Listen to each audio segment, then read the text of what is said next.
एक गांव था देखने में सुंदर, लेकिन उसके पीछे छुपे थे ऐसे राजा जो किसी को भी कांपने पर मजबूर कर दें। उस गांव का नाम था ढोलपुर, जहां के लोग कहते थे कि आधी रात को अगर तुम्हें ढोलक की आवाज सुनाई दे तो समझ लेना कि थुंग थुंग आ गया है। थुंग थुंग कोई आम इंसान नहीं था। उसके चेहरे पर अजीब सी मुस्कान, आंखें बड़ी बड़ी जिन्हें देखकर कोई भी डर जाए, और हाथ में एक पुरानी ढोलक। रात के ठीक 2 बजे वो गांव की गलियों में घूमता और अपनी ढोलक बजाता। आवाज सीधी कानों से दिल तक उतर जाती, धीमी, डरावनी और लगातार। गांव के लोग ढोलक की आवाज सुनकर कांपने लगते, क्योंकि जिस घर के सामने वो रुककर ढोलक बजाता, उस घर के लोग अगले दिन कोई बीमार पड़ जाते या किसी की मौत हो जाती। फिर एक रात गांव का एक लड़का रघु सो रहा था, तभी ढोलक बजने लगी। ढोलक की आवाज से उसकी नींद टूट गई। वो गुस्से से हिम्मत जुटाकर उसके पास गया। रघु ने कहा, कौन हो तुम और क्यों ढोलक बजा रहे हो?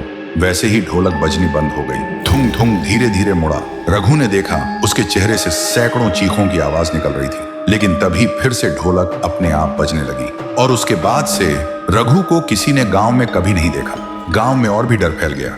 कोई भी रात को 2 बजे बाहर निकलने की हिम्मत नहीं करता था। लोग दरवाजे और खिड़कियां बंद करके सोने लगे, क्योंकि ढोलक की आवाज इतनी डरावनी थी कि पूरा शरीर कांप उठता था। उसी गांव में एक लड़की थी, गौरी। उसका भाई रघु ही था। उसने कसम खाई थी, मैं पता लगाऊंगी कि मेरे भाई को थुंग थुंग कहां ले गया।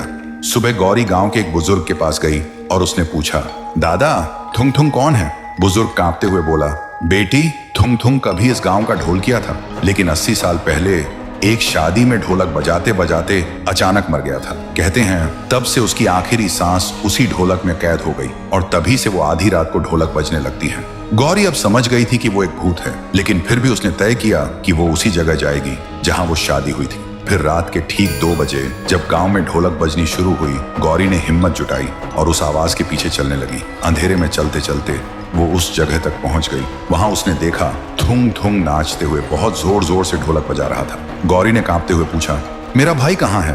थुंग थुंग अचानक रुका। उसकी आंखें जलने लगी और ढोलक अपने आप बजने लगी। तभी ढोलक के अंदर से एक चीख सुनाई दी।